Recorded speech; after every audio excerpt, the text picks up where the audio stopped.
Please subscribe my channel.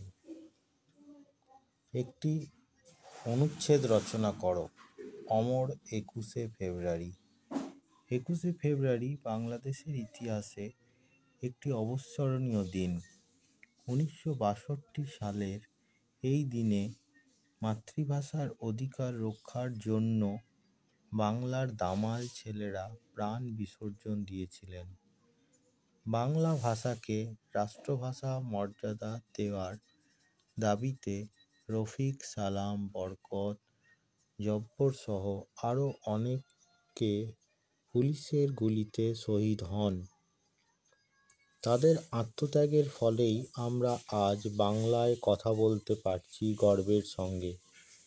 এই দিনটি শুধু বাংলাদেশের নয়, সারা বিশ্বে বিশেষ তাৎপর্যপূর্ণ, কারণ ইউনেস্কো 21শে ফেব্রুয়ারি আন্তর্জাতিক মাতৃভাষা দিবস হিসাবে ঘোষণা করেছে।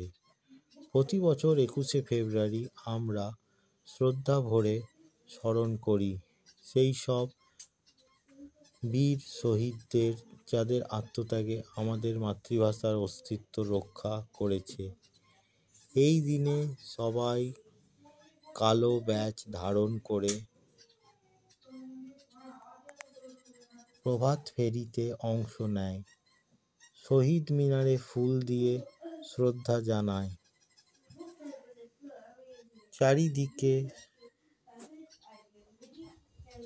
শোকের সুর বেজে ওঠে। আমার ভাইয়ের রক্তে রাঙালো 21শে ফেব্রুয়ারি গানটি ধ্বনিত হয়। 21শে ফেব্রুয়ারি আমাদের জাতীয় চেতনার প্রতীক। এটি আমাদের মাতৃভাষার প্রতি ভালোবাসা ও গর্বের প্রতিফলন। এই দিনটি আমাদের শিখিয়ে দেয় যে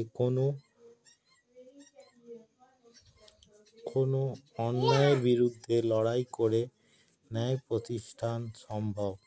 তাই 21শে আমাদের অহংকার, 21 আমাদের চেতনা।